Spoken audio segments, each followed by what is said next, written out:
안녕하세요. 고졸 검정고시 한국사 기초 강의 2강입니다. 오늘은 여러 나라의 성장부터 삼국의 성립과 발전까지 함께 살펴볼 예정인데요. 1강과는 다르게 제가 먼저 필기를 큰 줄기가 되는 것들은 미리 해두었습니다. 설명하는 속도랑 이제 글씨를 쓰는 속도랑 좀 차이가 나다 보니까 어느 것에도 이제 집중하기가 제가 힘든 것 같아서 좀 더 설명에 집중하고자 이렇게 방식을 바꿔봤습니다. 이번 강의 같은 경우는 보시면 아시겠지만 굉장히 출제가 많이 되었다는 거 아실 수 있을 거예요. 그래서 이번 페이지는 더 이제 꼼꼼히 봐두셔야 할 것 같고, 특히 여러 나라의 경우에는 사만이 가장 많이 출제가 되었고, 그 다음에 그 뒤를 쫓는 게 이제 부역, 뭐 이런 순입니다. 그래서 사만 비롯해서 부역 바쁘시면 이렇게라도 두 가지는 확실히 이제 공부를 하고 시험을 보실 수 있었으면 좋겠습니다. 먼저 부여 시작하도록 하겠습니다. 부여는 이제 가장 북쪽에 있었던 나라인데요. 부여 같은 경우는 정치적으로는 5부족 연맹체라고 합니다. 그래서 왕의 부족하고요. 마가, 저가, 구가, 우가라고 부르던 그 사출도들이 이제 각자의 지역을 서로 다스렸어요. 그래서 왕 부족이 가운데 마가, 우가, 저가, 구가. 뭐가 생각나지 않으십니까? 윷놀이판이 바로 이 것에서 이제 유래가 되었다고 알려져 있어요. 그래서 그런 게 있구나 정도는 상식으로, 이제 윷놀이 정도는 상식으로 알아두시는 게 좋을 것 같고, 시험 범위인 사출도라는 표현이 등장을 했으니까 기억해 주시는 게 좋을 것 같습니다. 제천 행사로는 이제 영고라고 하는 제천 행사 있는데 얘만 12월이고 나머지는 10월 달에 있었다는 점 이제 구분해서 알아두시면 좋을 것 같고요. 그 다음에 풍습으로는 이제 뭐 12배를 배상하게, 무언가 물건을 훔쳤을 때 12배로 배상하게 하는 법이 있어서 12배면 굉장히 이제 엄격한 거죠. 그래서 엄격한 법이 있었다. 그 정도 알아두시면 좋을 것 같습니다. 다음은 고구려입니다. 고구려는 이제 주몽이 만들어진 걸로 알려져 있는데, 그 주몽은 원래 그 부여의 왕자 출신으로 알려져 있어요. 그래서 정치는 역시 5부족 연맹체로 똑같은데, 부여랑 여기서 부르던 말이 뭐 고추가라던가 상가라고 뭐 부르던 이름만 제외하고는 똑같다? 그 정도로 이제 받아들이시면 될 것 같고, 이 5부족 연맹체들은 여러 가들이 모여서 회의를 했다. 그래서 제가회의라고 하는 그 부족장 회의 같은 것들을 열었어요. 그리고 또 이제 마찬가지로 제천 행사로는 동맹이라고 하는 그 10월에 일종의 추석 같은 개념으로 생각하시는 게 좋을 것 같고, 고구려의 풍습으로는 서옥제라고 해서 그 사위 서자의 집옥자예요. 그래서 사위가 이제 장인어른께 결혼하기를 이제 장인어른께 청혼을 하죠. 그리고 이제 집 뒤에다가 이제 허락을 받고 장인어른 집 뒤에 조그맣게 서옥이라고 하는 집을 지어서 이제 살다가 아이가 이제 어느 정도 나이가 들면 자기가 원래 살던 집으로 이제 돌아가던 그런 제도가 서옥제입니다. 그래서 결혼 풍습 또 이제 단일 문제로도 나와요. 그래서 서옥제라는 혼인 풍습이 있었던 나라가 어디냐, 이런 것들이 이제 문제 풀다 보면 나오니까 좀 기억해 두시고요. 옥저하고 동해 같은 경우는 묶어서 많이 이야기를 하는데, 옥저하고 동해는 왕이 없었다는 게 가장 큰 특징입니다. 그러면 왕이 없으면 누가 다스렸을까요? 옥저하고 동해 같은 경우는 왕 이전에 이제 군장이 다스리던 그런 나라입니다. 그래서 좀 아무래도 고구려랑 부여 뭐 이런 나라들, 강력한 왕이 있었던 나라와는 달리 조금 왕권이 약했고, 그 다음에 또 옥저하고 동해 같은 경우는 고구려한테 많이 공물을 바치고 빼앗겼다. 고구려가 이제 산에 위치한 나라다 보니까 굉장히 먹을 것이 풍부하지 못해서 주변에 옥저하고 동해에 빨대를 많이 꽂았다. 뭐 그 정도. 네. 그럼 이제 옥저 시작하도록 하겠습니다. 옥저는 왕이 없었고, 옥저의 경우 이제 시험에 자주 등장하는 게 민며느리제라고 하는 혼인 풍습입니다. 민며느리제 같은 경우는 서옥제랑은 조금은 달라요. 그래서 여자아이가 10살쯤 되면은 미리 남자의 집에 시집을 보낸 다음에 다 키워서 남자 집에서 키운 다음에 다시 이제 여자 집으로 보내서 결혼을 시키는 지금 이제 현대인들이 생각했을 때는 이거 뭐야 이상해 라고 생각할 수도 있지만, 당시에는 노동력이 중요했던 사회였기 때문에 자신들이 어떻게 보면은 더 잘 살아보고자 생각해낸 궁여지책이 아닐까라는 생각이 듭니다. 또 동해 보시면 왕이 없었고, 옥저와 마찬가지로 제천행사로는 10월달에 무천이라고 하는 제천행사가 있었습니다. 풍습으로는 이제 족외혼, 가족외해, 그러니까 친족외에 결혼을 했다라고 하는 족외혼과 특이한 제도가 이제 책화라고 하는 제도가 있었는데, 다른 부족의 영역을 침범해서는 절대 안 된다라는 거예요. 그래서 만약에 침범했을 때에는 소나 말이나 노비로 변상하게 했던 제도입니다. 그래서 굉장히 폐쇄적인 그런 동해의 특성을 알 수 있습니다. 다음으로는 사만인데요. 사만은 마한, 그 다음 변한, 진한, 요 한이 들어가는 게 3개다 라고 해서 우리 삼한이라고 많이 부릅니다. 그래서 이렇게 묶어서 삼한이라고 많이 표현하니까 기억해 두시고요. 위치랑 사만은 고조선과는 달리 재정 분리 사회였어요. 재정 분리라는 거는 제사장과 정치 지도자가 달랐다라고 하는데, 그 정치 지도자는 신지, 읍차 이런 식으로 불렀고요. 그 다음에 정치 지도자는 이제 신지, 읍차, 그 다음 제사장으로는 천군이라는 이름으로 불렀어요. 그래서 천군. 이 천군이 다스리던 지역은 특별히 소도라고 불렀고, 소도 입구에는 솥대라고 하는 커다란 나무에 위에 새 모양을 다룬 이렇게 생긴, 보이시나요? 이렇게 된 것들을 이제 세워놓고, 여기가 이제 소도가 시작되는 곳이다, 이렇게 이야기, 지금 보면은 안녕히 가세요 서울시 하는 것처럼 구분을 해두었다고 합니다. 사만의 경우는 또 시험에 자주 등장하는 것 중에 변호사가 발달했다라는 건데요. 지금도 이제 변호사랑 관련이 있는 곳들이죠, 지금. 그래서 지금도 변호사가 잘 되는 지역이고, 그 다음에 또 제천행사로는 계절제라고 해서 5월하고 10월 2번 이제 진행을 하였다고 합니다. 그래서 5월에 있는 계절제는 지금의 단오가 되었고요. 10월에 있는 계절제는 지금의 추석이 되었다고 알려져 있습니다. 파란색으로 필기한 것들 위주로 잘 따라오시기 바라고요. 삼국의 성립과 발전은 매년 나왔어요. 그래서 이것만 다 공부하면 되느냐? 라고 이제 생각하실 수도 있는데, 이 정도만 보시면 무난하게 60점. 우리는 100점을 맞는 그런 강의가 아니니까요. 네, 60점은 충분히 무난히 맡을 수 있지 않을까라는 생각이 듭니다.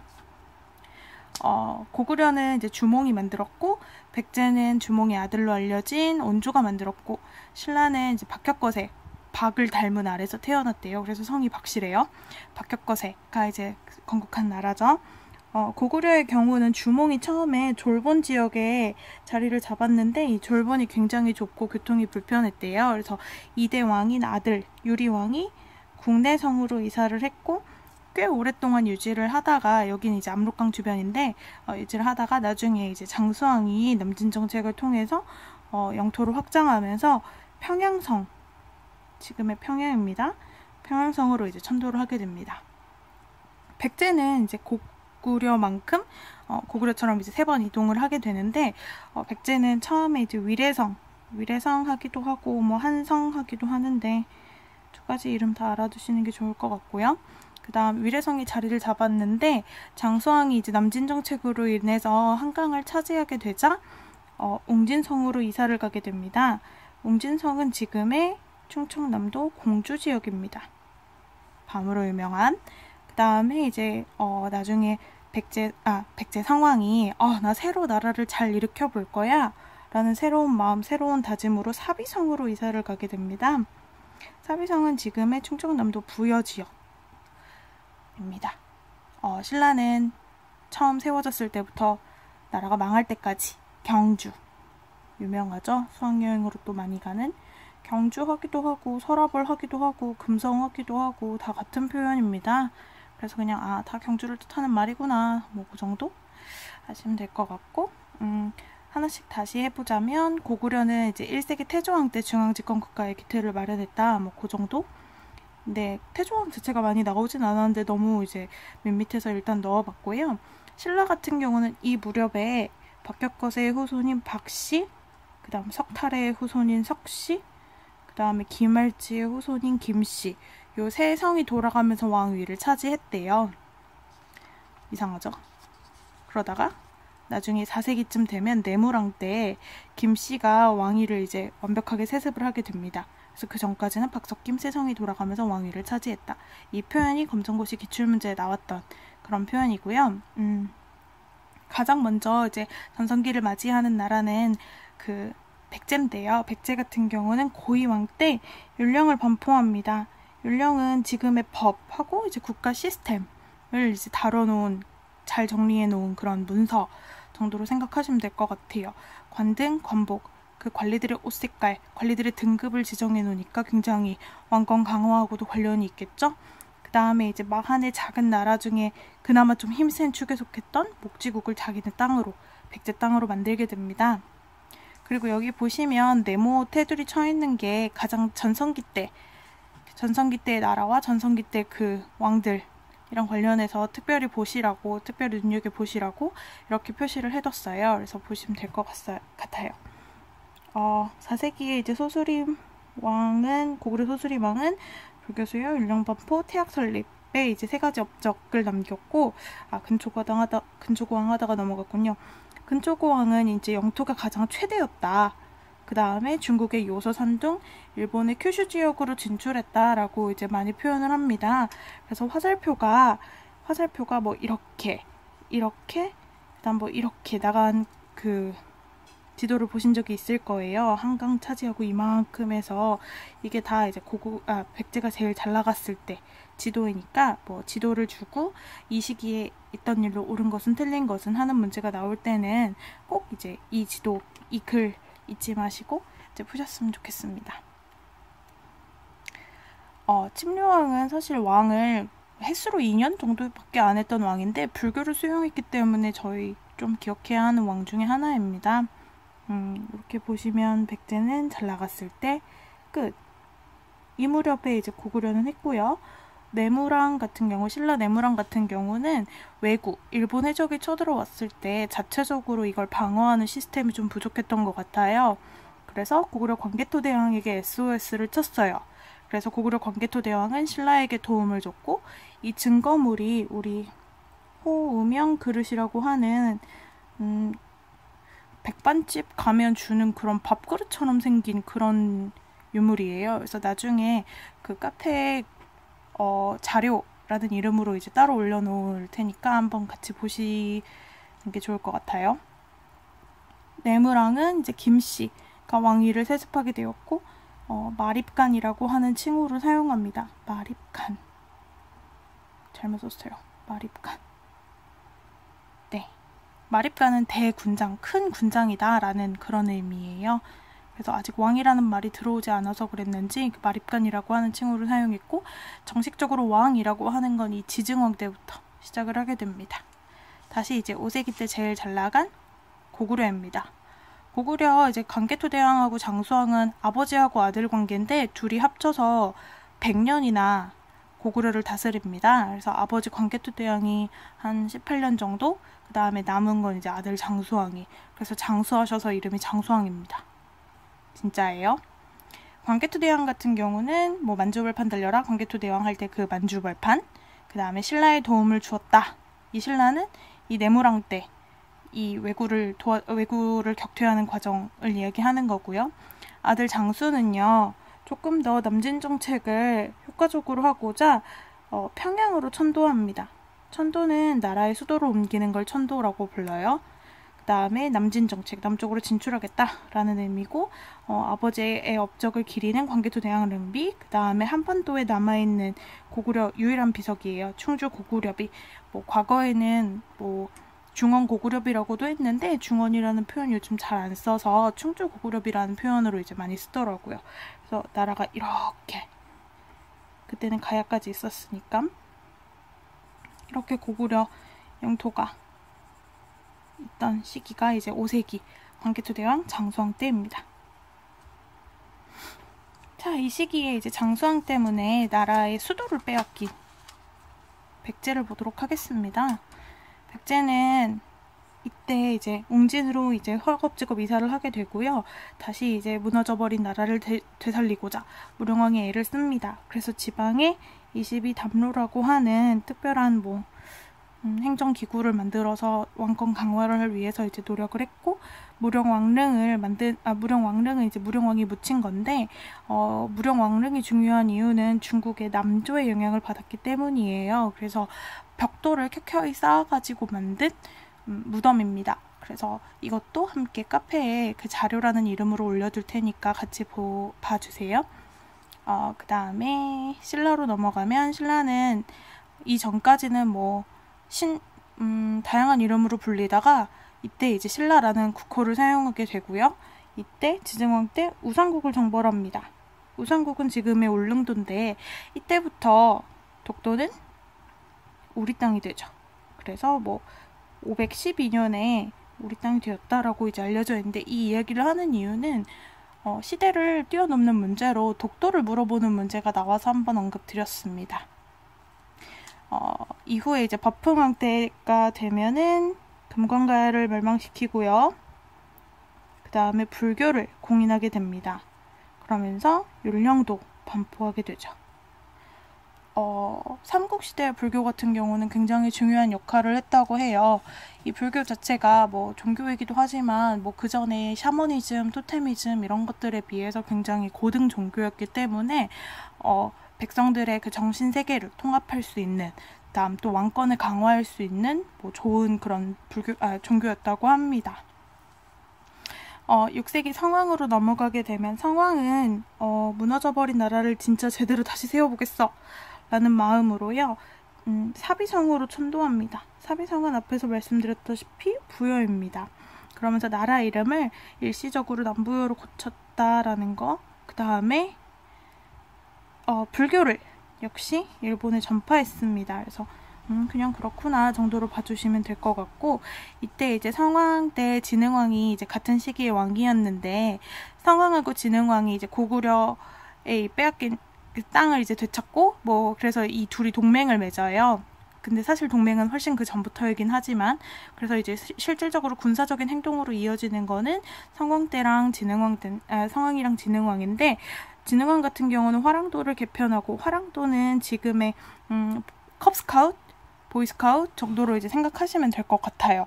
청소년들 수련단체인데 이제 남자들만 모여있던 그런 수련단체였는데, 여기에서 군사훈련도 하고 이제 공부도 하고 했던 그런 단체라고 해요. 그래서 이거를 이제 삼국 통일의 기반으로 삼았고, 법흥왕은 대가야를 정복하게 됩니다. 그러면서 가야는 완전히 멸망하게 되죠. 그리고 진흥왕은 한강을 차지하는데, 한강이 고구려 백제 신라가 서로 이제 엄청나게 가지려고 했어요. 이유는 한강 주변의 경제력도 좋고, 그 다음에 또 중국으로 가는 그런 길목이었기 때문에 굉장히 서로 열심히 차지하려고 했다고 합니다. 그래서 신라의 영역은 이렇게까지 넓어지면 이게 진흥왕 때구나 라는 점을 빨리 캐치하셔야 합니다. 물어보지는 않았던 것 같은데 그래도 좀 알아두는 게 좋을 것 같아서, 고구려의 회의기구는 제가회의라고 부르고요. 그 다음에 백제는 정사암이라고 하는 돌에 모여서 회의를 했대요. 그래서 정사암회의. 그 다음에 신라는 화백회의인데, 이 화백회의가 한번 보기에 등장한 적이 있었던 것 같아요. 화백회의의 특징은 만장일치. 이 귀족들이 모여서 회의를 하는데 한 명이라도 이제 노 하게 되면 이제 통과하지 않는. 그래서 고구려의 제가회의, 백제의 정사암회의, 신라의 화백회의, 그다음 특히 화백회의 같은 경우는 만장일치였다. 그냥 그런 게 있구나 정도로 보시면 될 것 같습니다. 오늘의 이론 부분은 끝이고요. 이제 실전해서 문제를 풀어보도록 하겠습니다. 뒷페이지 이제 출력하셨는지 한번 보시고요. 1번 풀어보도록 하겠습니다. 가에 해당하는 나라는, 마가, 우가, 저가, 구가 나왔습니다. 마가, 우가, 저가, 구가. 사출도, 12월의 영고, 그 다음에 물건을 훔친 것의 12배를 갚게 했다 라는 것을 통해서 우리 맞아요. 부여임을 할 수 있습니다. 가장 따끈따끈한 17년 1회 문제였습니다. 그 다음 2번 문제입니다. 5월하고 10월에 계절제를 실시하고 마한, 변한, 진한, 한이 3개 있으니까 3한이었죠. 그래서 답은 일단 3번이고 정치 지배자 군장, 그 다음 제사장인 청군이 이제 존재했다라고 되어 있는데, 군장을 제가 앞에서 신지, 읍차라고 표현했는데, 군장은 그 신지, 읍차를 다 아우르는 말이에요. 그래서 그냥 왜 이렇게 가르쳐 놓고 왜 다른 말해?가 아니라 그냥 군장, 묶어서 군장인데, 그 사람들은 이제 신지, 읍차 이렇게 불렀다. 그 정도로 아시면 될 것 같고, 제사장인 청군이 존재한다. 그래서 우리 이거 아까 재정 분리사회였다라는 이야기 했었어요. 기억나시죠? 2016년 2회 문제였습니다. 그 다음 3번입니다. 동해의 풍속은 산천을 중요하게 생각했고 산과 하천마다 구분이 있어서 함부로 들어가지 않았는데, 다른 부족의 영역을 침범하면 노비나 소, 말로 배상하게 했던 이 폐쇄적인 정책, 뭐였는지 기억나시나요? 답은 3번 체코였습니다. 자, 다음 4번입니다. 이것에 해당하는 유물은 4세기 후반 광개토 대왕은 신라에 침입한 왜 일본을 말해요.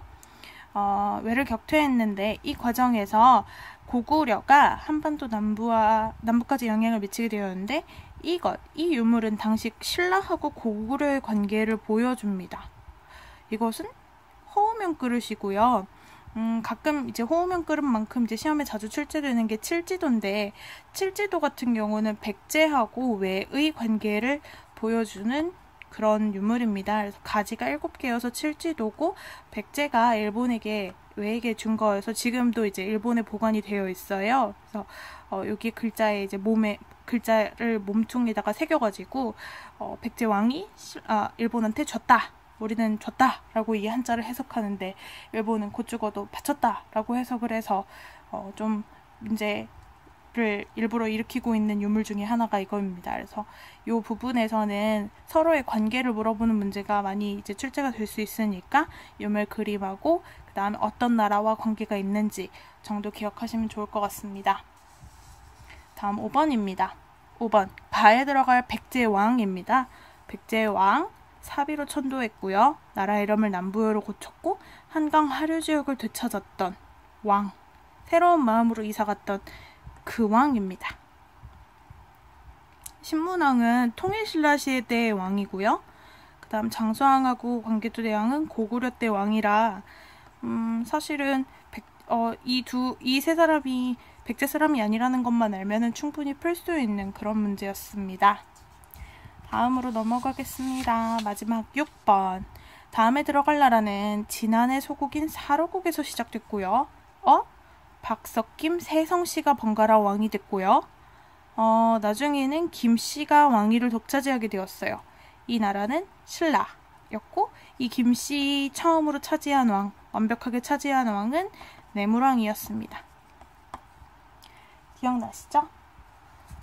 오늘 어떠셨나요? 좀 정신없는 감이 없지 않은데 어쨌거나 문제 다시 한번 보시고, 그 다음에 꼭 되게 많이 출제되는 곳이기 때문에 다시 한번 이렇게 복습에 복습 많이 살 길인 것 같습니다. 그러면 오늘은 여기까지 하도록 하겠습니다. 감사합니다.